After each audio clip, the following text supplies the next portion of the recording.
Well,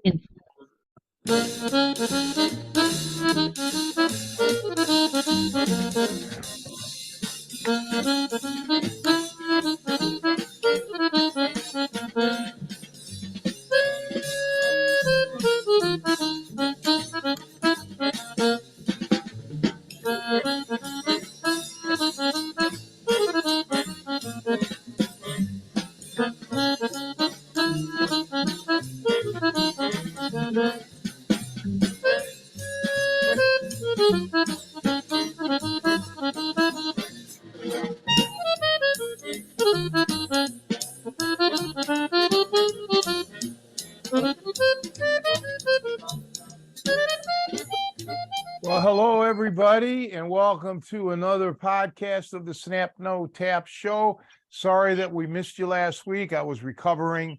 I'm still in the recovery of my surgery, but Tony Cecchine here with the one and only Joe Cardinal, who can never have surgery because I found out my surgeon said straight out that would be against the Hippocratic Oath to cut into perfection and mar him in any way, shape, or form.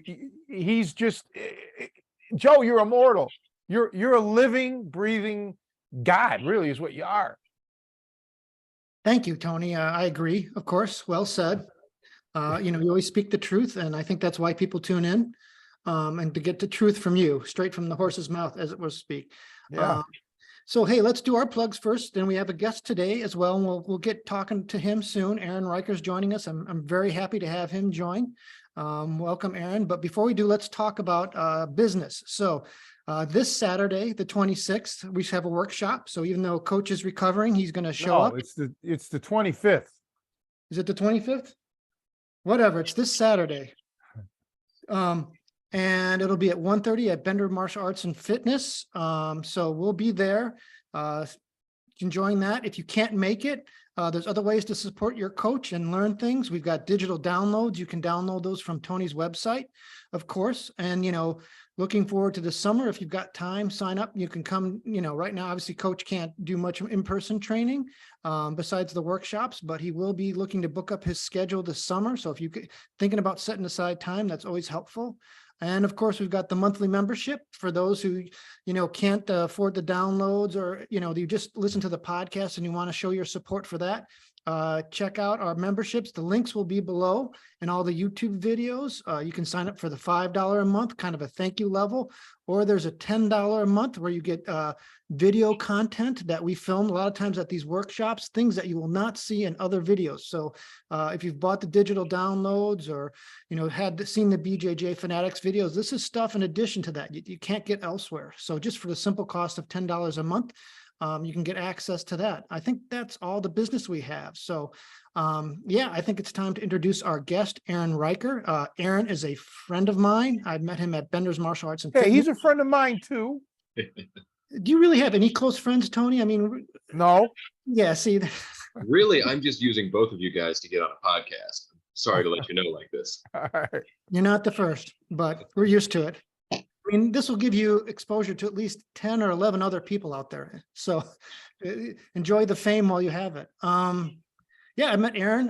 He's, much like myself, a novice, beginner training there. But what I really admire about him and his training ethic, he's one of the guys who, I've seen him do 3 classes in a row. So, 4.5 hours of training. He'll start with Muay Thai, he'll do jujitsu, and then he'll train judo after that, I've seen him. Yeah, obviously he comes to the catch wrestling things and he's open to anything. I've actually seen him training at the sword school. So all these different venues, he's just like a sponge trying to learn all these different styles while he's here in the Chicagoland area. It's really impressive, his work ethic. And I think in some ways, I mean, I kind of generalize, but he gives me faith in the future that young people are willing to train hard and learn. A lot of times on social media, you'll hear people ragging on Gen Z or millennial, saying they don't really have the toughness or the work ethic. But Aaron is the counter argument to that. I've actually seen him come into the gym, with his leg brace on when he couldn't train, just to sit and watch and learn. We were doing a wrestling lesson with Blaine one time, and he was working us pretty hard, and Aaron, with his leg brace, feeling guilty that he wasn't in, I saw him starting to do push-ups on the side just to get a workout in. He just couldn't sit still. So I really admire that and excited to hear his life story. But he's also got other interesting things we like to have. We're not just martial arts focused here on the podcast. We've had musicians, people who are experts in other fields of endeavor, like outdoor survival. And he's got a lot of other interesting things he brings to the table that I think the listeners will enjoy hearing about. So Aaron, welcome. Glad to have you on the podcast. Thank you, Joe. That was a really sweet introduction. Yeah, and you just pay me that money later, like we Yeah, talked yeah. about. Yeah, I'll bounce you a check. But no, yeah, I'm very honest of my impressions of you, and it's great to have you on. Just that's one of the great things of part of being in the training community. You just run across people of all kinds of ages and demographics, and you have things in common to share with, and you meet great people. So and we want to and the way you were really cool with Coach and helping us film some things, you jumped right in. So happy to have you. So let's start. I mean, where'd you grow up? Yeah, so I grew up in a town called Carmel, Indiana. It's a little bit north of the Indianapolis, in the middle of the state. It's a pretty quiet town. My childhood wasn't super interesting. I got started in martial arts towards the end of my kind of high school career.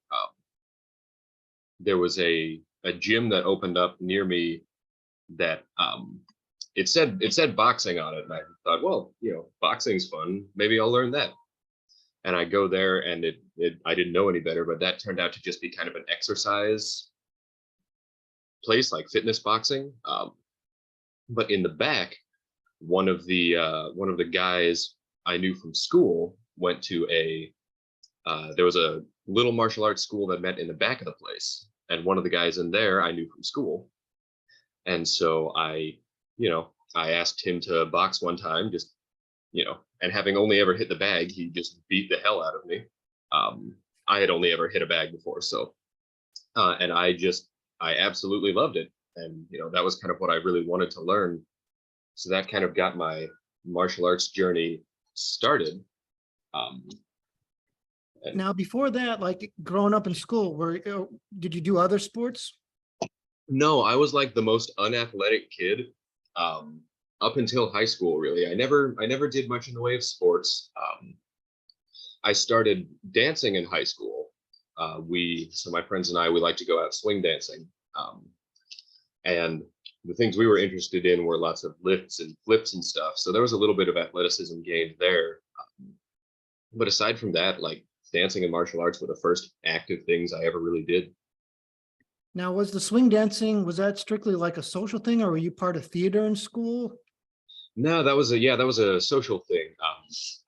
I was fortunate enough to go to a really big public high school, and so they would, the kids could start up kind of whatever they wanted to for the most part. So this was all like led and fueled by the students. Now, it's my understanding that in small towns, rural small towns, dancing is illegal. That's right. Yeah. Luckily, Kevin Spacey had kind of paved the way for us a little bit there, so there was minimal resistance. Good. I was worried about that. Ever since I saw that, I was concerned about, our brothers out in the rural areas. That's good to hear that there's been progress made. Yeah. Luckily our the foot was already loose, you could say. Yeah. So like, was it like a class in school? Because obviously swing dancing is not what you'd say what the kids are doing these days. Like, was there a formal class somewhere, or how'd you guys get into that? No, it was an after school thing. And it's funny how I got into it. I was ambushed after school. My buddy jumps out and he picks me up and carries me into this room full of kids, kids my age. And sets me down and says, "Hey, you're gonna do this with me here." And I wasn't about to run away, so I stayed for the first club meeting and fell in love with it. And I think it's a hidden secret. They need to tell more young men that dancing is a great way to meet girls. Honestly, like I wish I had thought about that younger. I'm a little bit late for me to learn that lesson, but Definitely. I think that's a, as far as a social thing and meeting people and having fun and actually getting in shape, it's a great thing. So that's where so you started in dancing, and then you said you were already out of high school when you started to train martial arts a little bit, or were you towards the end of your high school career? Towards the end, yeah, like my junior, senior year, I started going to this boxing place. And that was when I first kind of started working out. Just, they just would have us hit the bag and do various calisthenics and things. And one of my friends from the swing dancing club went to the martial arts school there. And I just bumped into him one time. And he said, "Hey, if you want to come try a class with us in the back, you're welcome to." That's how they get you, man. The first one's always free, right? That's right. He created an addict right there. So, what style was that? What did they do? So, let's see, I'm trying to remember. Michael, who is my teacher, when I inevitably probably butcher this, I apologize, but they did a few different things. He kind of started off as a JKD concepts teacher. So that's Jeet Kune Do concepts, which is just kind of the idea of study everything, take what's useful, and throw out what's not. So he'd studied lots of things over the years and put together what he liked. But he had kind of divorced himself from the JKD community because of a lot of political bullshit, from what he told me. But so his focus was self-defense. So I went to kind of a self-defense class where he talked about mixing, strikes and takedowns and working on the ground a little bit, talking about where some of the dirty stuff goes, like striking eyes and things like that. Like, it's not enough to just be like, "Ah, yes, I'll poke you in the eye." You actually need to have like a good jab to make that happen. Things like that. Yeah. So how was the transition from pretty much just a dance background, which I guess I wouldn't say there's contact, there's obviously it's physical, very aerobic and agile and things like that, into kind of like, assuming at least at some of the time it was full contact, or is that right? Yeah, and I was definitely one of those people in the beginning who I was in high school, so I found out that I liked to fight, so I fought with them a lot. So I got the shit kicked out of me all the time. Wait till you get married. I gotta trick someone into doing that to me first, though. But yeah, it's interesting how the dancing, and especially like partner dancing, mixed in with that. Like some ways it was really helpful. Like with grappling, I kind of had a bit of a head start in feeling what the other person was doing and moving around there. It continues to be a hindrance to my striking because my legs are always too straight and I'm a little bit too stiff just from doing some of the ballroom stuff that I branched into. So, how long were you training at that gym? I still go back there when I'm back in my hometown visiting family and stuff. I'm still very close with all those folks, but that's been maybe 6-7 years. 6-7 years on and off, still doing that. That's interesting. Yeah. And so, out of high school, did you then what were your like college plans? Did you have any? What Yeah. happened? So I knew very quickly I would never survive in a college. I was always a terrible student. And so I got into trade school for violin making. Because I loved music. I still do, but I also, I'm not much of a player. And back then I didn't really have the discipline to practice, so I never got very good.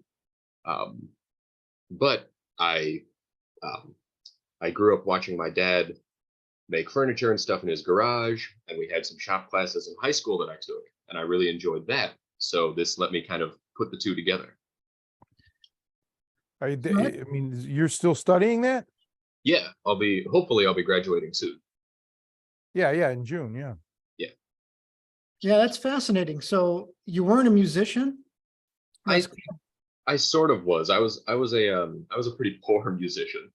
I played in like the school orchestras and stuff, the low ones. Oh, I'm in a punk band, so I know all about bad musicians. But so what instruments did you play in band? I played the viola. The viola. Okay, so you did have some kind of a classical background, and that is Yeah. that kind of what you made the connection between your father's woodworking and being in the orchestra? Yeah, because I did enjoy playing in like a group and everything. Classical music was never my favorite, but it was kind of what we had. Um, so yeah, I that was kind of where it got put together. My school also had a robotics team, so every year the team would build a robot to compete in some competition they would put together, and I got to be a part of that as well. So Well, that's really cool. And I think, one of the things, I think there's been a trend, I don't know if you're aware of it, but, just some of the media things that I follow, there seems to be like a resurgence or like they're kind of pushing again now for people to reconsider trade schools and things. I think partially just because college is so ridiculously expensive now that and for a lot of people, depending what you go for, it really doesn't, pay off, and you just end up being in debt forever. And so, and unfortunately, I think, for decades prior, they were so pushing college on everybody that a lot of the trades were being ignored, so obviously, though, when people think trade school, they're thinking, plumber, electrician, those kind of things. But it's very interesting that you went for, now, is it just like violin repair, or do you do you build these from scratch? yeah, so at the school we mostly focus on making. We'll do a little bit of repair and restoration and stuff, but that's a whole thing that you can't teach everything in a handful of years. So, but going back to your thing about the trades, I definitely agree. I think I'm kind of on the beginning of that swing back towards it. That when I was going through high school, it was definitely college was pushed, and very little was talked about trades. But I'm seeing that more and more as well. So hopefully that kind of comes back, because we need those trades. Yeah, and I know you're planning on maybe moving back to Indiana, but if there's any way you could stay in Chicago, you want to, especially if you're entering into a trade thing, because they have some fine apprentice programs, and I've known a lot of tradesmen in various bricklaying, electricians, of course, plumbers, and if they're all absolute masters, the people that I know, especially the electricians. They're very sharp, and you learn fiber optics in apprentice programs, and with that, and I don't want to see you leave town anyway, because everybody says, "Oh, I'll be back," and they never do. They never come back. The only one that keeps leaving and coming back seems to be Joe. I was going to The say, only Tony, one that I don't want to come back, huh? I was going to say, Tony, if everybody keeps leaving and not coming back, you got to start asking yourself some questions. Yeah, right. It's I think it probably just makes is it me. clearer that the problem is everybody else. Yeah, Really. yeah, that seems to be the common thing nowadays. Blame everybody else. I'll just take a minor digression here. There was a cool school I saw on the PBS NewsHour, and this was a couple of years ago, but it's technically a 4-year school I think it's like in South Carolina. It's definitely on the East Coast and South, but it's also a trade school. And so they basically, you're getting like business education, like how to run and open a business, but you also are doing hands-on things. So people are being like stonemasons or carpenters or like, and wrought iron, these guys, and they showed them like forging metal and doing all these cool things.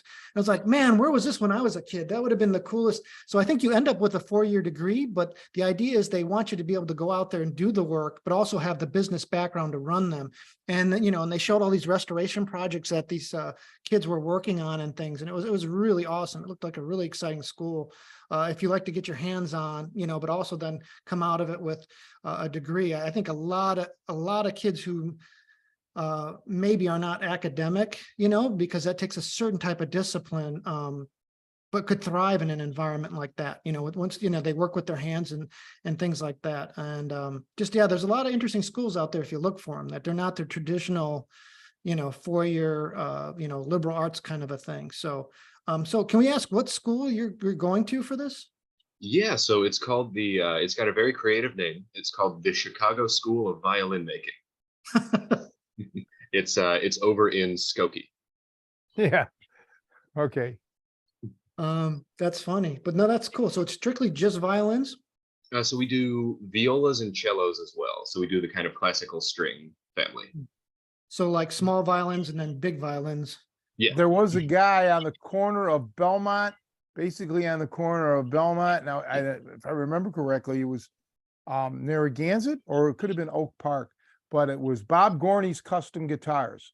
Okay, he's gone now. I don't know if he's dead or not. I never was actually in there. I always wanted to go in there, but he made his own guitars. Oh, that's cool. And yeah, and I talked to two guys because I was a musician that had guitars made by him, and he was world class. I mean, the guy was phenomenal. So I don't know if he's still around, but if he is, and you want to branch out and learn guitar making, he'd be the guy to talk to. That's cool. I'd love to dip my toes into it. Yeah. Yeah, no, I mean, you'd be surprised. Yeah. Now I'm gonna jump all over the place, but so I want to jump back to the fact that you said you got into is it like more formal ballroom dancing then, or what other dance? I did, yeah. So I started with the high school, the swing club, and then swing dancing, not the sex thing. Swingers, yeah. Right. And yeah, my parents actually met ballroom dancing. Hmm. And it had been a long time since they'd done it, and my dad decided to go back. And when he did that, he brought my sister and I with him, just to try it out, and we both just went nuts for it. So for a while, we were both there, like just about every night of the week, doing anything they'd let us do. So I don't know much about ballroom dancing. There's different styles though, right? Within that? there's like, at least that are common, there's about like 9 different styles.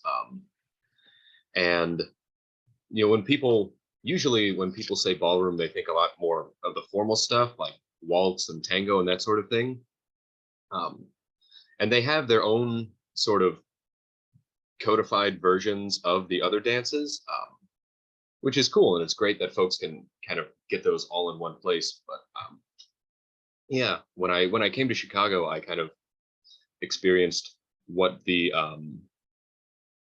I don't want to say like true versions of those other dances are, because that, I don't know, that doesn't quite ring right. But yeah, kind of how those other dances were, things like salsa, cha-cha, stuff like that. If you watch a ballroom person do salsa, and you watch like a different kind of person who learned salsa the traditional way, they're going to look way different. So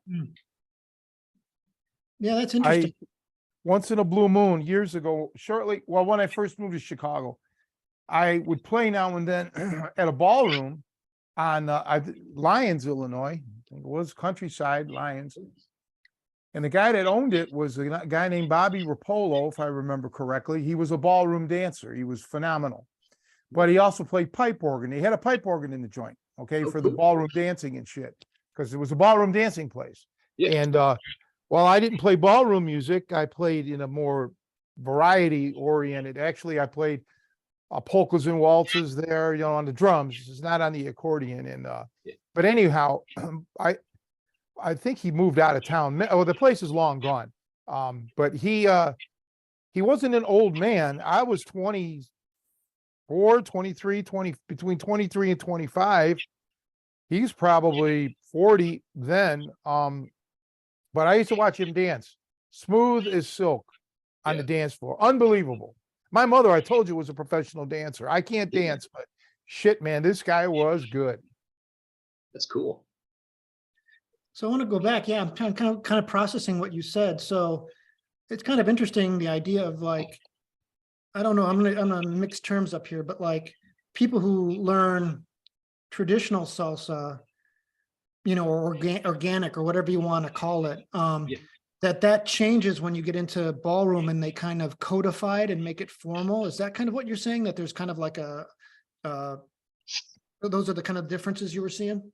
Yeah, I guess I wasn't super clear, but yeah, what kind of happened, to my, I'm not super knowledgeable on the history, but to, as a rough kind of thing, yeah, these ballroom, one guy named Arthur Murray, he, and Arthur Murray studios are huge and all over the place now. They're like I've seen those. I know those. Yeah. yeah, they're all over the place. That's kind of like the ballroom place to go to. I think when he started those, he kind of looked at all these dances that were, passed down as like a cultural thing and in various different ways, and he wanted to make it palatable for everybody. And so the way you do that is kind of put together a curriculum, and say, all right, everyone's going to teach it this way, so everyone can learn it this way, and here's how we're going to market. To check to see how people know what they're doing and things like that. So that kind of, in doing that, I think he brought, versions of those dances to a lot more people, because everybody knows Arthur Murray, or at least that chain. And but also in doing that, he made them all kind of look the same, and it's not always how the dance originally looked. So It's interesting because Cleveland is the polka capital of the country, and Slovenian style polka. Okay. And everybody knows how to Slovenian polka, and which is very different musically, and the dancing is completely different than Polish polkas. Chicago has a small Slovenian polka thing, and I hooked up with them when I first moved to Chicago, because they're like, oh man, you're from Cleveland. You played with Frankie Yankovic, you played with Joey Miskul and all these. I played with like the rock stars of polka music, okay, the best. Yeah. So you're right, because when you seen, like I mentioned, getting back to this Bobby Rapolo, when he would polka, no, it was classical polka. I mean, it was ballroom polka. It wasn't what I was used to. It wasn't ethnic Slovenian style polka. And it certainly wasn't the Polish style. Polish does a lot of stomps and a lot of hopping and things. I was not a Polish polka player. I played Slovenian style mainly, and Croatian with the tamburitsins. So I can confer with what you're saying. Just like the Italian mazurkas. A ballroom mazurka is not the way we Italians folk dance a mazurka. It's different. Right. Yeah. So and you said you didn't know the history, but are you aware? So did what we consider modern ballroom dancing, does that all go back to Arthur Murray? How long has he been around? Because I didn't know, is that something that's been around for 100 years or something? Or I don't know how far back that goes. I'm not sure. I mean, I do know the answer to that. And no, ballroom dancing has been around for a long time. Do some research, both of you guys. There was a couple around the turn of the century, husband and wife, named Vernon and Irene Castle. Okay. Vernon actually, I believe, was from Canada. Irene was from America. And they barnstormed. I mean, they went all across the country and the world, demonstrating different ballroom styles, the tango, the polka, the cha-cha-cha, all of that. Let me put it in perspective, just how popular these people were. They made a life story about them, a movie. And guess who was in the movie? Guess who played them? Fred Astaire and Ginger Rogers. That tells you how popular Vernon and Irene Castle was.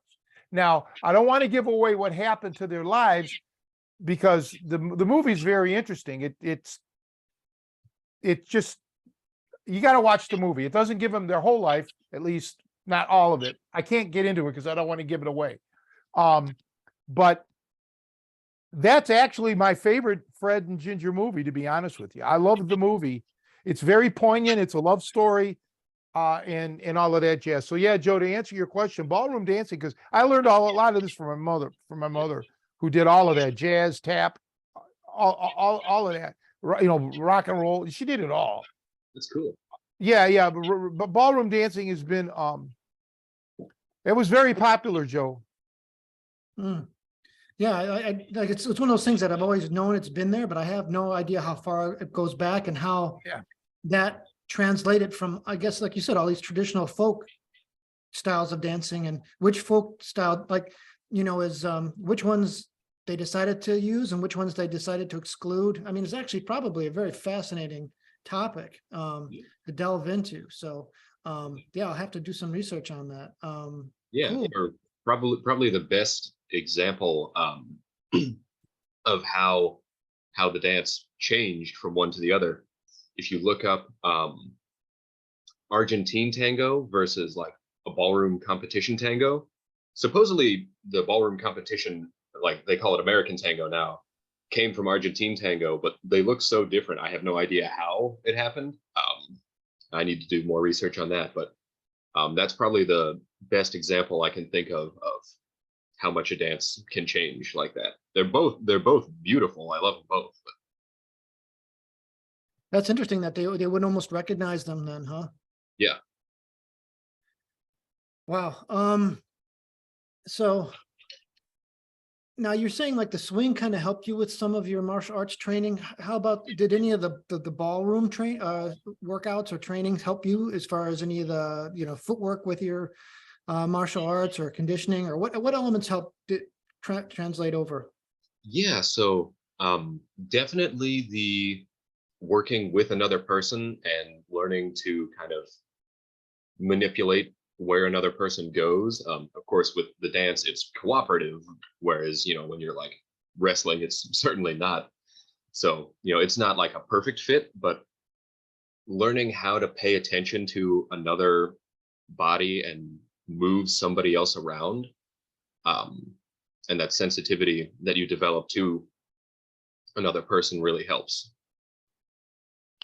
I imagine too, like just the training aspect of it, where an instructor is going to give you, you're watching instructor, they move several things and you have to imitate that with your body. So you just have to learn how to visually see what one body's doing and then transcribe that into your own body. That's got to be helpful. Yeah, absolutely. Like I like to say, I'm a professional at monkey see, monkey do, which helps out when you're picking up on things in class. Yeah, it's definitely like when you start thinking about mechanics, like one of the things I learned, from doing, what I'd say unarmed combat training for on and off for years, then going to Forteza, and when they're starting to move or turn their hips, I know exactly, like, or looking at their foot placement, like I just kind of know where to look to say, okay, how are they moving their body? How are they shifting their weight, and things like that. It's definitely, you start to kind of pick up that habit of like learning how to learn. We talk about that a lot. Yeah. What else was I going to mention? So, like, how about things like the rhythm aspect of it? Were there, like, did you have trouble from one dance? Like, did one of them give you more trouble than another for any particular reason? Do you mean like dance wise or Dance wise, or yeah, dance wise. It's just kind of seeing if like any of them were peculiar, or did they kind of, like, once you had one, you kind of had the foundation and you found the transition easier to the others? That's a good question. I don't know. I was kind of, because when I started doing that, and that's a similarity I've got between, for me, as far as with dancing and with martial arts, I'm just like a kid in a candy store. I want to try them all. So as early as they would let me, I was doing as many, as they could teach. So I think that approach in general kind of has the effect of you start slower because you're trying to do a bunch of things at once, but eventually once things click, I think it kind of helps speed things along after you get to a certain point. That's good. That's kind of answers my question, because I was going to say, did you ever find that a detriment? Because I find that with myself, that I have too many interests. And this might not even be martial arts or school related, but like, I'm trying to play the guitar, I'm going to school, I'm trying to do martial arts training. And, it gets frustrating a little bit because I'll see people who focus on the one thing, and they're skyrocketing, where I'm like still putzing around a little bit. But then when I try to focus, at least for me, what I find is like, I can feel that like the impulse of like, oh, I'm missing out. I really want to be doing X, Y, and Z as well. Like it's hard for me to put something aside to focus for a length of period. So is that kind of where you were at too, where you just like bring it all on? I just want to keep bouncing around. Oh yeah, I know exactly how you feel. Like I describe it for myself as I get like palette fatigue for, pick a thing. Like, if I'm just, boxing for too long, then I get tired of, well, getting punched in the face, and then I want to go wrestle, and then, so that happens to me with just about everything.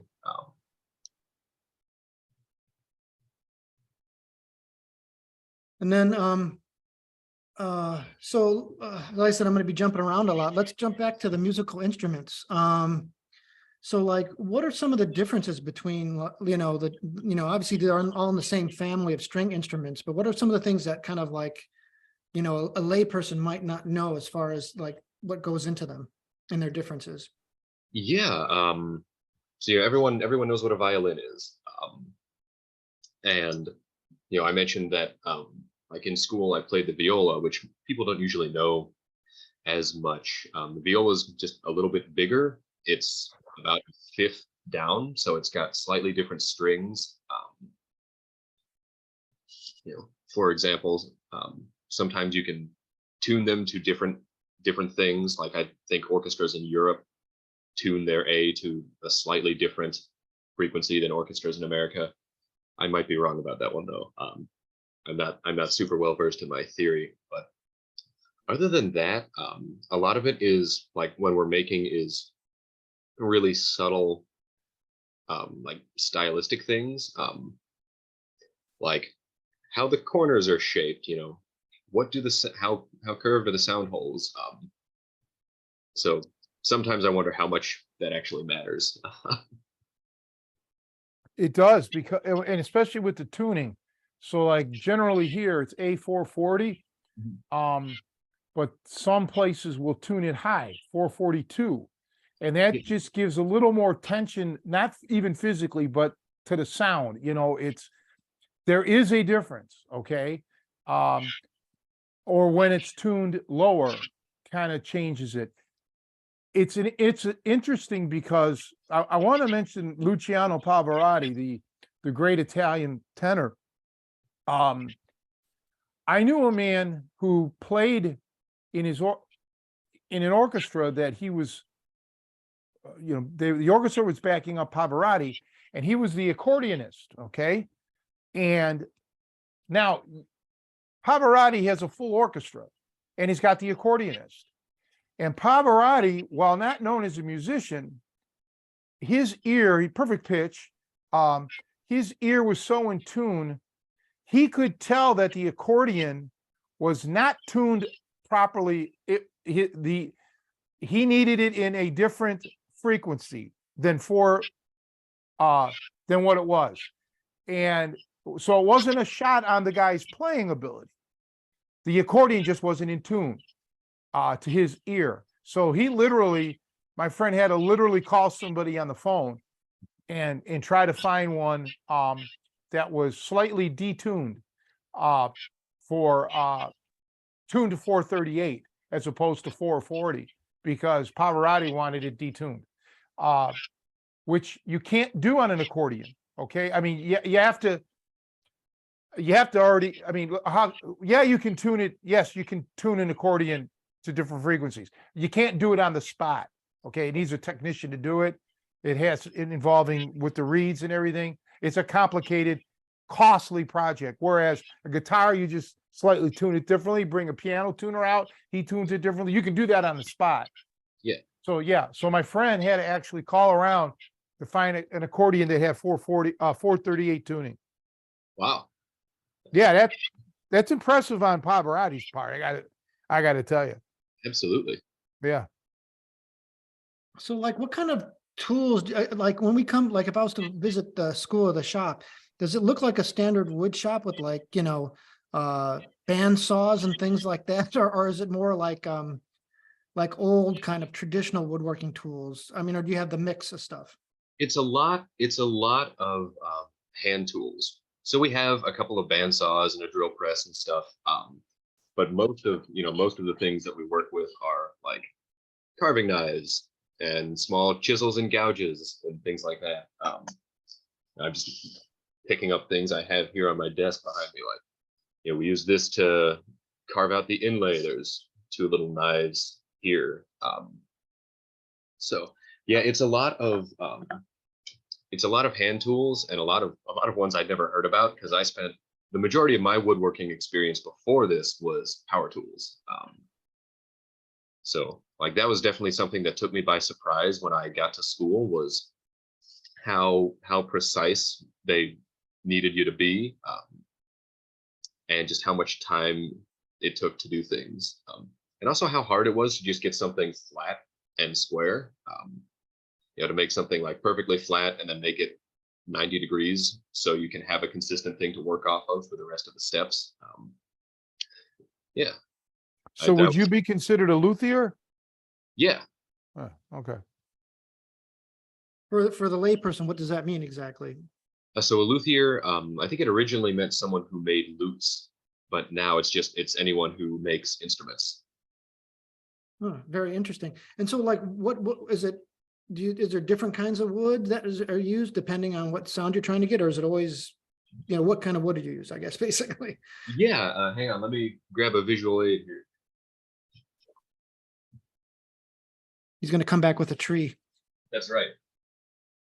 Yeah, let me just go chop a tree down real quick. So we use a few different things. Kind of the common ones that we use are maple and spruce. So here's just a little gouge, but hold on, let me get all the crap out of this. Is maple a hardwood? I don't know. Maple is a hardwood, and Spruce everyone is likes, not, right? Spruce is kind of oh, interesting, cool. Yeah, so this is the maple is for the back, and let's see. I tried to pick a less flamed piece, and of course the lamp's not making it easy, but you can see kind of the differences in color. That's the grain going different directions, which looks great, but it's makes it a little bit tougher to work with. And then we'll use spruce for the insides, and then the top, which I don't have with me. And yeah, maple is very hard, and then spruce is a lot softer. They make a lot of drums out of maple, or when it comes to the wood. I had a maple set that I lost when I lost my gym. Very nice. That's cool. So like, what is the sonic property of maple? Like, what does that bring? That's a good question. That's a part where I'm not quite as knowledgeable about. It's going to change a little bit based on the different, each different plate. Because one thing that we do, and some people are more careful about this than others, is you can tune your plates. So there's certain parts where you can hold the plate and tap it, and it gives a certain frequency, and there's certain like desirable ranges when you tap the plate next to a tuner or something, and you can kind of fuss with the thicknesses of the plate throughout to get that to give you a range of what you want. But as far as I know, we only have sort of approximate knowledge of how that makes things more desirable or not. There's a lot that goes into the kind of how the instrument sounds, that at least personally I have approximate knowledge of many things in that regard. Like another big part is how the arch of the instrument, so how it's curved, this way. Yeah. That'll kind of affect things. Like generally, if you go flatter, that will produce kind of a louder sound. So if you've got a soloist, they'll want a more flatter arched instrument. But if you have it a little higher and rounder, that gives you a softer but a little bit more of a richer tone. And a big part of that is what we call the setup as well. So things like, let me just grab another instrument because I have a few laying around. So things like the fingerboard, the different strings you use, the bridge. Inside there's a post as well. Like a bunch of little things like that will also affect the sound in different ways. And those can be kind of adjusted to the player's liking. They also use maple for a lot of cue shafts, pool cue. Do you also make the bows? You can. I don't know anything about bow making yet, but that is something that I'd eventually like to get to. So you're saying you were graduating in June, but apparently there's still a lot to learn. So what? Explain. Go ahead on and explain that. Yeah, so essentially kind of going through this program, and it's supposed to be it's normally about a 3-year program. I'm a super duper senior, but you know, that will give you kind of the basics you need to get a shop job. So, you know, you'll know the basics of how to make an instrument. You can make one that sounds pretty all right. You'll have an idea of how to like set one up and do some basic repairs. And then you can go to, you know, a lot of people will go to a music shop and work, you know, get a job there doing things like restoration and repair. You know, a big thing for people starting out is working on rental instruments, you know, like especially the smaller ones that get rented out to students. Those just get the hell beat out of them. So that's where a lot of people cut their teeth, is fixing those things. So like the next That's stage, interesting. like the next stage is apprenticeship then kind of? Yeah. You know, like we get paid for that stuff, but it's, yeah. That's interesting. So, I mean, ultimately, yeah. So I guess what are the different, at certain points, I think like the high-end musicians, are they coming to certain people who, you know, like, are there different level, like specific levels that they call the craftsmen, or? Kind of, you know, it's not so cut and dry as like, you know, you're an apprentice and then when you do X, you become a journeyman. You know, it's not like, you know, getting a judo belt or anything. It will come with practice. It comes with people playing your instruments. And a lot of it, or, you know, at least a certain, in my opinion, an unfortunate amount of it comes from name recognition as well. Of course, you got to get your name out there, but, you know, there are some makers who do make really good stuff, but their name adds a lot to the price tag. Not to disparage them for, you know, your large Luthier audience, but Yeah, no, we have a tremendous Luthier audience, and in the accordion world is like that too, because you know the accordion was the most popular instrument in America in the 40s, 1940s. It's hard to believe that, but it was far more popular than guitar even. It was just gigantic, and accordion, it was nothing for an accordion, a music school, to have almost 1,000 students playing the accordion. Astronomical, but the quality of accordions, you know, naturally Italy, but then they came to New York, the New York Excelsior accordions, and they were the finest in the world. And then they moved back to Italy, and actually the quality in some really went down. Okay, it kind of went down a little bit, right? You think, oh my goodness, it couldn't have. It did, and believe it or not, now the market is flooded with knockoffs, Chinese brands especially, that have purchased or sometimes didn't even bother to purchase legendary names. This is getting to your point.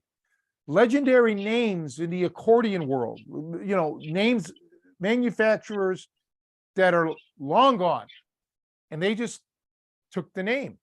And so now you know, you might buy a certain brand thinking, oh my God, this is one of the greatest accordions ever made. No, it's a piece of shit. Okay, 50 years ago it was one of the best. Now it's one of the worst. So yeah, I get it with the name recognition. In your case, may add something to it that, I mean, it may still be quality, but not as good as you think. yeah. Yeah, and again, you know, especially with like modern makers, I don't want to disparage any of the you know, the fantastic makers that are out there. They could certainly, you know, run circles around my work, but like especially with the like factory instruments and stuff, I've had a bunch of people come to me and say, hey, you know, my grandpa played the violin and we've had this in the attic for a long time and it says it's a Stradivarius. Do you want to take a look at it? And what I've seen so many like cheap, you know, factory instruments with labels that say it's a Stradivarius model. Yeah. things like that. Yeah, pure junk, because a real Strat, as you know, is going to be worth millions. Yeah, and I would be surprised if they weren't all accounted for by this point. So again, I know, of course, but could you explain the significance of Stradivarius to our listening audience? I mean, I've heard the name, of course, but yeah, explain what you mean by the value there. Yeah, so he's probably the best known and, arguably one of the best violin makers, full stop. He got his start in Cremona, long time ago in the 1700s. I'm sure my teacher, when he listens to this, will be very disappointed in my lack of knowledge of dates, but oh well. Yeah, he makes some of the best instruments, and we're lucky to have a bunch of examples still around, in various states of being kept up. He made a lot of instruments for like kings and noblemen and things like that. Yeah, So when you say so the Stradivarius term can be used in a couple ways, it sounds like. But for the people who know, it's the ones that he himself actually made, or did he have did he have a factory or a company that he founded that made other valuable ones? To my knowledge, Strad worked pretty much alone. There were around that time there were two other like families in Cremona that were making top tier instruments. There was the Amati family and there was the Guarneri family, and you'll see labels with Amati and Guarneri of different first names. And so there's a little bit of variance there, so there's some different folks under those names as well that were all great makers. But as far as I know, I think Strad either actually did work alone or didn't let his apprentices put names on his labels. Because an interesting thing around that time is that before Stradivarius, the Lutherie trade was kept within families. But then when the Black Plague hit and killed a lot of people, it got to be so small that they started kind of a guild system with that. So they started letting other people in. So that was how Stradivarius got his start with instruments, was he worked with the Amati family for a while. Interesting. And so do they have a rough idea how many are left out there? I'm assuming there's a finite. Someone does. I've forgotten the number. It's more than you think. I mean, it's not like 5 or 6. There's a vast number, and they'll stay around. Yeah. Because what I find fascinating about Stradivarius violins is that they're still performing. Okay, they're in the hands of artists that are still literally performing on stage. So it's more than a museum piece. One lady that I knew, God rest her soul, Lee Sash, her husband was Leon Sash, considered by many the greatest accordionists of them all. Jerry Sigler, my teacher, studied with Leon. Ronnie Moon, my teacher, studied with Leon. And Lee, his wife, I never met Leon. He died in the 70s. Lee and I, she had a Rasciani bass, upright bass. She played upright bass. And it was from 1600 and something, okay? And yeah, she still played and recorded with it. There's recordings of Leon Sash playing with Lee Morgan Sash, his wife, on it, playing that bass. That's unbelievable. Cool. Think about that, Joe, that this stuff is 400 years old, these violins, and still going strong.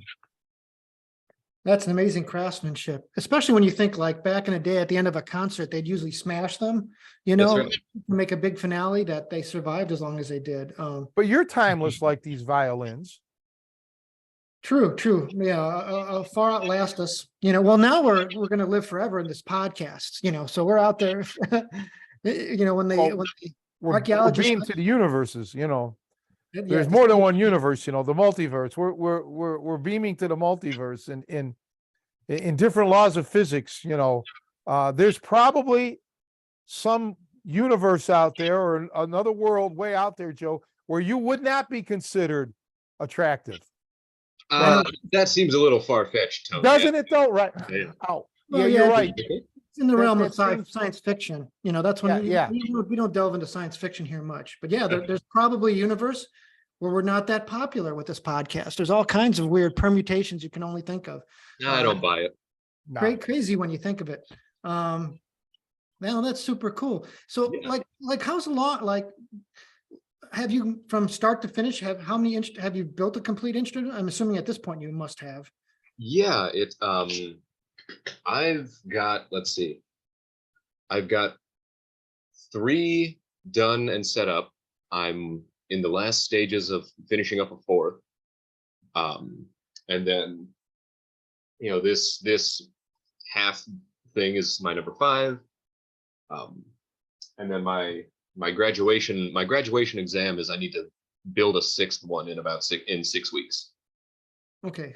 And so that's considered like a reasonable amount, like a professional level. Well, I shouldn't say professional, but that's considered like a good frame of time. No, is that's that way like- too fast. That's way too fast. Yeah, it's they don't expect, I mean, they expect, you can't turn out shit, but that's you wouldn't like commission someone to build you a new instrument and expect it in 6 weeks. That would be pretty unreasonable. What's the lead time? What's the normal?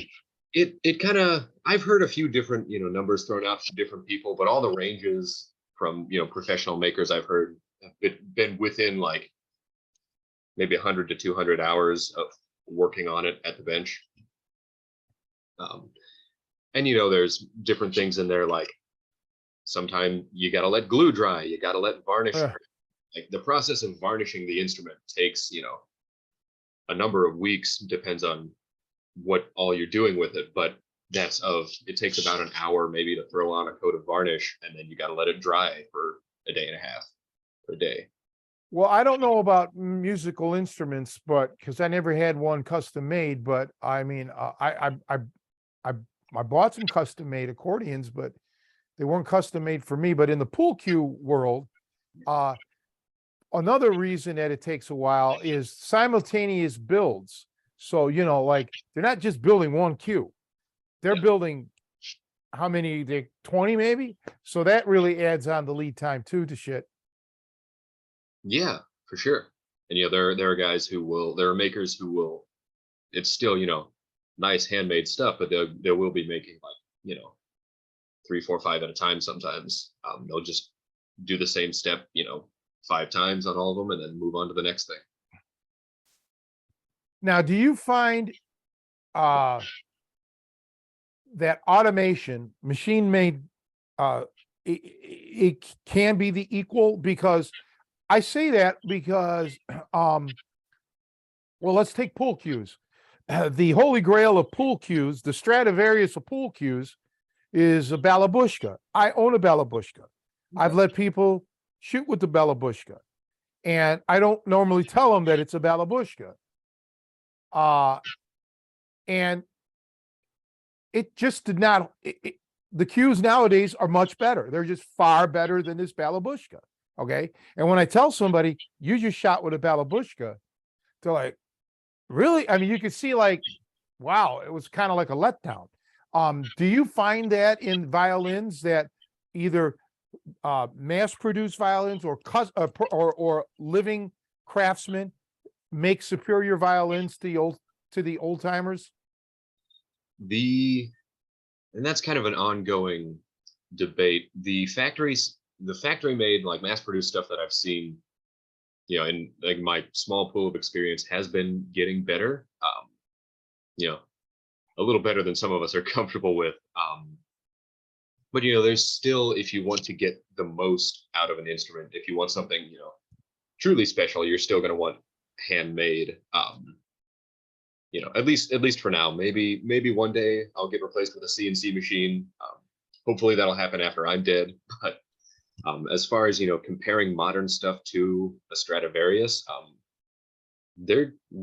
think it's kind of a similar thing, that there are people who make instruments just as good, and they've done some blind tests of they've had like 5 modern made instruments and 5 Strads and Amadis and things, and they've played them, and there were people who listened who couldn't tell the difference. Yeah, that doesn't surprise me at all because just based on like accordions, my limited Yeah.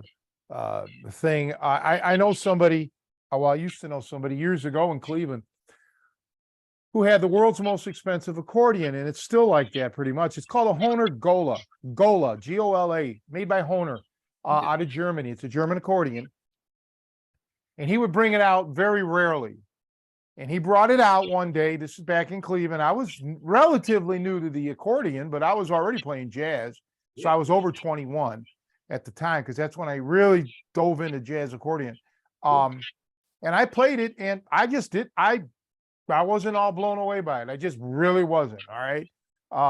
And even my accordion teacher, Ronnie Moon, he had this custom made Excelsior when he was playing with the Three Sons, and his Excelsior was far better, I thought, than the Gola. So yeah,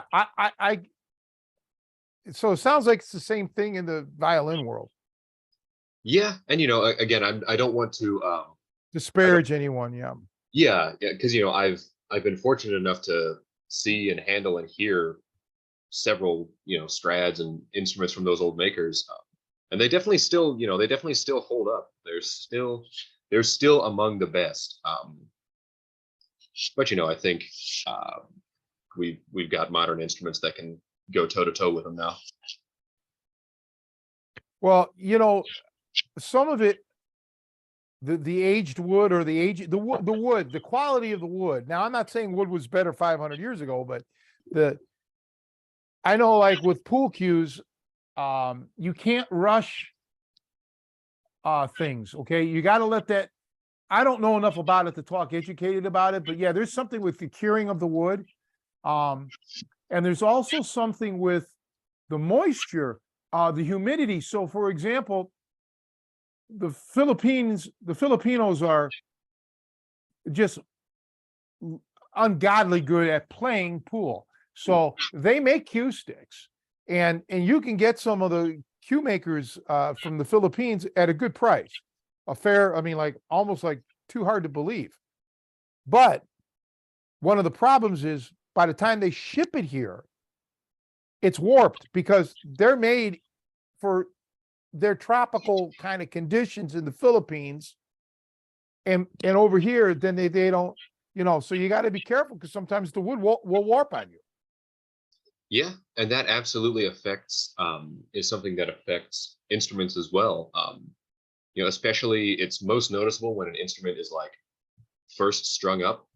Like my first 2 violins, that I completed, I don't remember when, but when they were very first put under that string tension and played, they sound a lot different. Luckily, a lot better now. So yeah, that's definitely a process. Is the instrument sort of opens up and comes alive a little bit. Imagine what Joe's going to look like 20 years from now. It boggles the mind. That's right. I mean, still a 10 out of 10. Oh, I'll be dead. I won't know, but it will. Just the thought of it. My God, Joe, you're going to get better. Can you believe that? Well, I do moisturize, so I do soft life. I want to switch back to dancing a little bit. So you actually are at a point now where you're a dance instructor. Is that correct? Yeah, I've been teaching dance for, technically 3 years, but like a year and a half of that was COVID, where I wasn't actually working. Yeah. So where do you teach at? It's a studio here in Chicago called May I Have This Dance? We recently moved locations, so I still have to plug in the address on my phone to get there, so I can't quite tell folks where it is. But yeah, for our vast army of listeners, it's a great place. We do just about any kind of partner dancing you can think of. We do ballroom, we do Latin, we do swing. Yeah. Did you ever dabble in tap or ballet? I've done a very little bit of both of those. things. You know, a lot of, one of the things I wish I had done when I was younger was ballet, because people with ballet backgrounds are consistently some of the most graceful and best athletes I've seen. Yeah. So I've worked a little bit of that, but it's not something I've quite had the time to. That's wrong. I technically had the time, but I just didn't prioritize it. You know, it's interesting because I've heard some, and again, I have no idea what I'm talking about here, but just I've picked up on some criticism of ballet that in some ways people, and maybe this is true of, I guess, anything you do to the extreme, but like people have done things like, you know, you hear about them breaking down their bodies and moving in, you know, like in ways that may look beautiful, but then are biomechanically kind of unsound. So I've heard the same things. I don't know enough about it. I mean, you know, I've definitely heard stories of, you know, hardcore ballet folks that it seems like at that level when you're like, you know, people will take children and they will study it from the time they can like walk, and then they, you know, that's their whole lives. That seems, you know, a little fucked up to me, some of the stories I hear, but yeah, especially with, I think it's point, where they're like on the real tips of their toes. I've looked up some, you know, if you see pictures of their feet after that, that's kind of. So I have a personal story. So my wife Sasha grew up doing ballet lessons and doing a lot of things like point. And at one point we did a rock climbing class together. And I was really good at like the artificial gyms, you know, where they had like kind of the fake holds you could hold on. But when at the end of the class, they actually take you out. I think they took us to Devil's Lake, which is, I think, near Wisconsin or something like that. And we did, and I was really struggling on real rock. Like, you know, once I didn't have the artificial hold, but she, because of her point, like she had no fear of jamming her foot and toe like into a small crack and putting all her weight on it. Oh, wow. Like like I was really impressed by that. Like she just had, but ultimately the joke was on her. So at the end of the day, she took off her shoe and her big toenail flew off. Oh God. Yeah. So like, it was kind of one of those, like, where you kind of, clearly she learned how to ignore the pain and put all this weight on there, but it was like, oh, maybe it's good that I didn't really go for it like you then, but. Yeah, it sounds to me a bit like stories you'll hear of like karate guys who do all the like hand conditioning and stuff, and then they'll like, you know, pound bricks to dust and then can't hold a pen. Well, and I think that's a big risk for jujitsu guys too. They have to be very careful. I mean, I see a lot of guys, you know, just taping their hands, because or judo, anybody who basically trains with a gi, I think has to be careful, you know, because yeah, you get that someone popping your grip when you have a death grip on some clothes, you know, especially as I've gotten older, man, you know, like, you know, the ability to use, to write my name on on a piece of paper or use forks and knives, that's important to me, you know, as I've gotten older. And you just see like a coach who will remain nameless. I saw they had trouble making a fist. Really? Yeah, they're like, because their hand had been so. Now it was a temporary situation, I think, but yeah, you got proceed with caution, I guess, is a word of advice. If you're having to tape something up a lot all the time, I think that's why it's good sometimes to work some no gi. You know, if you're a gi person, switch it up a little bit, because that grip game can be very adverse, and you know, arthritis is a real thing. So anyways, that's my public service announcement. Yeah, I agree with you. You know, I've gotten a little bit of that just after sometimes when I'll compete, just for short periods of time. I call it Lego hands, because my hands will just sometimes lock up like a Lego person, and I can't do much with them for a second. But yeah, but I also think you make a very good point about training gi versus no gi. I think there's huge benefits to both. Yeah, and yeah, actually, I was gonna, you know, one of the things when I first met you and we were talking about your career, that was one of the first things I was like, oh, geez, aren't you worried about your hands? Because I'm sure the fine motor skills, some of the carving you're doing, that sensitivity you need there. I mean, that's got to be something that is in the back of your mind when you're training, you know? Somewhat. I mean, especially like with my career, I'm charging headlong into arthritis one way or another. I actually find that some strength training, especially I do a lot of grip work, partially because I have tiny hands and grip strength is something I need to work a little extra to develop anyhow. But like doing strength training has helped relieve some of the pain on my wrists and such, I've noticed. Well, we happen to have a person on this podcast who's pretty well versed in grip strength. Hey, I got a compliment yesterday on my grip when I went and picked up the exercise bike. The guy's like, Jesus Christ, you're like a gorilla. Yeah. But you know what? I mean, all of us, no matter what athletics you're in, well, here, my anesthesiologist, when I just had my surgery, he comes into the room before to introduce himself, older guy, and he said he was a former professional tennis player. And he's got to be in his 60s now. He had both knees replaced. Okay. Right.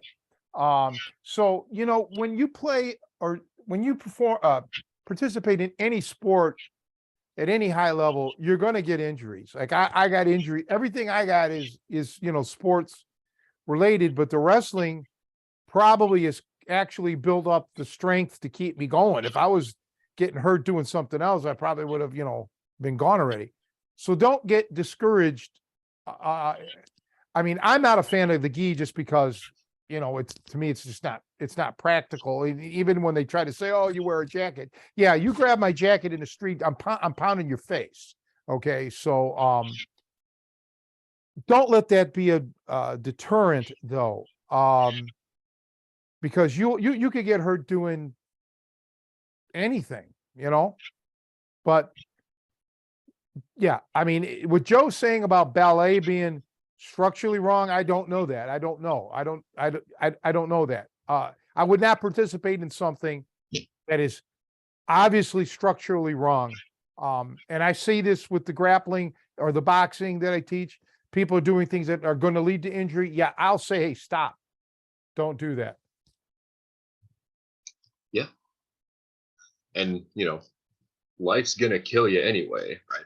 I don't want to spend my whole life not doing things I'll enjoy because it might smart a little bit. Yeah, you don't want, because you'll hit the wall, like you'll get my age, you're going to slow down. Things will get in the way, or life itself, children or grandchildren or wives, whatever. Yeah, enjoy it while you can. That's what I try to do. I mean, I had a lot of things that I enjoyed doing, like Joe. The difference between Joe and I, it seems Joe does a lot of things simultaneously. I did things in spurts. So I got, good at, let's say, the drums. I was a professional musician already on the drums before I started playing the accordion. I shot pool, or I started boxing before I started to wrestle. So, I had spurts of years of one thing. Okay, I got competent. Now I'm going to years of this, years of that. But you have that advantage when you start off as a young kid. You started off in your martial arts career, frankly, late in life. High school's late in life for athletics. It really is. To be world class at something, it happens, but it's a rarity when it does. Like musicians, it's rare that you have a musician that starts late in life. Oh yeah.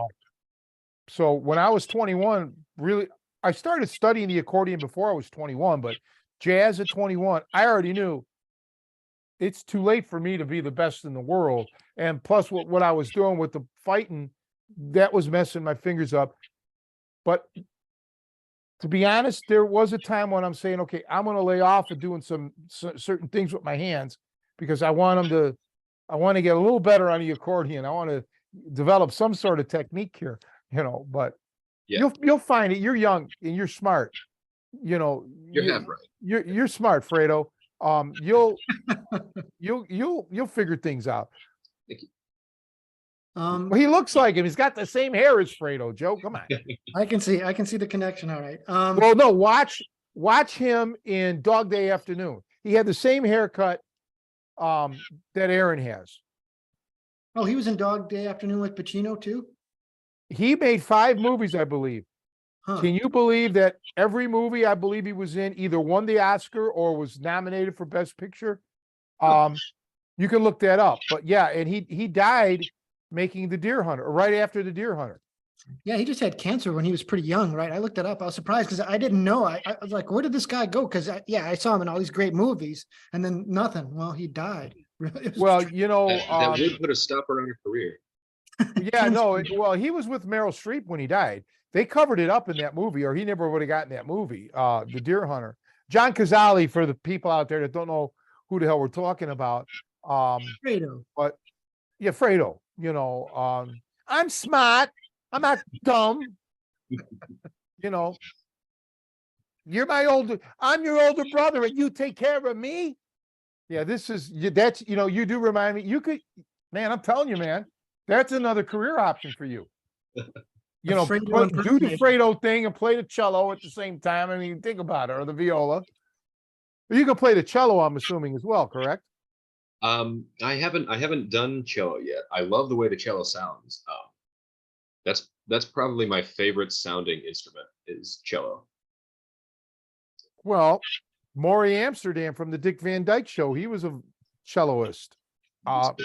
He actually performed on the show a couple times, I believe. Oh, cool. And what was her name? Paula Zahn, is it? Or no, may not have been Paula Zahn, but one of those Good Morning America style women. She played, I believe, the cello or the viola. I don't remember. I think it was the cello. Yeah. I have a question Pretty for interesting. Tony. Just going back, I want to follow up on something Tony was talking about before we go on. So you were talking about how you trained boxing for a few years before you moved on to wrestling, and then like you played the drums for a few years. Was that kind of circumstantial? Like you just, was there things where you literally said no to yourself, like I'm going to wait until I get this good before I move on?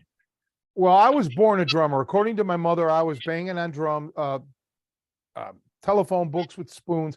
I just was born to be a drummer. Okay. So that was always in me. As far as the boxing was thrust upon me because of my grandfather and the neighborhood that I was living in, the violence.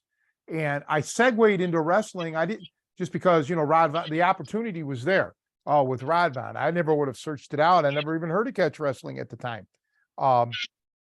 So with the accordion, my grandfather had one laying around the house, but we had one of those Magnus chord organs, that everybody had back then, $20 whatever. And now and then I would play it. I could play notes by ear. I mean, I could play songs by ear, but I really never, cared to learn the piano or anything. And to this day, I don't know what really got me into playing the accordion. I don't know. I don't remember. But I do remember I was already playing the accordion by the time I was 18. Okay. And I think it was because I was already a professional jobbing musician. My training with Rod Von was done. My boxing training, generally speaking, was all that fight training was done. So the next big adventure was, I was playing really good pool. I needed to tighten it up a little bit, but I needed another challenge. I think that's what it was. And so my drum chops were going to naturally progress. I was going to just get better by continuing to play. But the accordion, I had to hunker down and learn, and I had to study music. See, I never studied music when I played the drums. Never knew how to read or anything. I still don't read drum charts, but I needed to learn music. So like Aaron doesn't know some of this theory stuff. I delved into the theory of learning, harmony and this and that, and I wanted to become an arranger. I think we talked about this. So yeah, Joe, that part I planned out. Everything else I did not plan out. It just, it just seemed life. When I got to a really good level at shit, something else appeared. So I segued into that. But I didn't have plans. And it sounds like some things must have been running in parallel because clearly the drumming was going throughout. Oh, yeah, yeah. And at a certain point, you must have been starting to shoot pool when you were training with Rod Vaughn. Is that like, that must have been, so, or am I Okay, wrong? so here, this is probably not something I should say publicly, but at this point in my life, I don't care anymore. My mom and stepdad, I did not live with them, but every so often I would get to spend a weekend with them. Okay. It wasn't every weekend, it was now and then. And those weekends were spent in a bar. Okay. I mean, that's what it was Friday, Saturday night. My stepfather was a heavy drinker. So I was in bars since I was just a little boy. I'm talking young here. Okay. So I was always around pool, pool tables. And so that's how I got to play pool and started on pool. And then my mom and Les, my stepdad, they were living in a house, and Les bought a pool table. What, not a good one, but one of those Sears models. And so, and he was an okay pool player, not great, but sure better than me. So I would, whenever would go over there, I would play pool there. And that actually predates Rod Vaughn even, okay? That predates Rod Vaughn. So I didn't have any money. I was a kid. But I was able to get one of those Coleco little toy, 2x4 pool tables with balls the size of like a marble, a little bit bigger than a marble. And I had room for that, and it would fold up. And so I cut grass and shoveled snow, I saved up the money to get one of those, and I put it in one room of the house. You don't even use a cue stick. You use like something like this big, a little tiny thing. That was a cue stick. No chalk, but it was just because I was obsessed with it. So during free time, I would shoot that. I would shoot pool. So yeah, there were certain things in parallel, Joe. But like as far as athletics, boxing and wrestling, and then track really was my three big things that ran in parallel. Little League, I don't count Little League baseball because you play Little League for a couple months. You don't play that year round. At least I didn't. Very interesting. Sorry, I mean, it was a digression, but I just always been curious about that because you've Well, being in the bar is really like I saw a guy get killed when my mom was a bartender. I saw John, his name was, get shot in the head when they came in to rob the place. I was with Mom and Les as customers. They were customers at the Dewdrop Inn on St. Clair Avenue. That when that got robbed. Okay, this as a kid. Okay, so that really inspired me even more. Well, I guess you could say inspired me to learn to fight even more because I've been thrusted into violence forever. And I mean, since I was a little baby, I mean, pretty much. My grandmother getting robbed at gunpoint, dragged in a car, walking me home from school. I mean, I've seen it all. There's other stories that I won't talk about publicly that I think I mentioned to you. What happened to my next door neighbor when I was over there she was watching me. Just horrific stories. That's what gives me a uniqueness and why I have a lot of hatred for people that pass off bullshit that don't work, that's going to get somebody hurt or killed. I just don't have, I don't have any time for people like that in my life because I've been on that tail end. That's why I like Aaron. He's young. I want him to be guided right and not make mistakes because even people who are well-meaning could get you in a jackpot by thinking this shit that they know will work when it won't, But anyway, so yeah, sorry to go on my rant. No, you're. It's not a podcast unless we get one rant from you, Tony. So that kind of completes the artistic expression here for us. But yeah, I mean, this has been really great having you on. We've been going for about an hour and a half. Oh yeah. Well, we're going to see you this coming Saturday at the seminar. So, we call it a workshop now. So anybody that wants to talk to Aaron in person about dancing lessons or anything in general, or just work out with the guy, he'll be there this Saturday.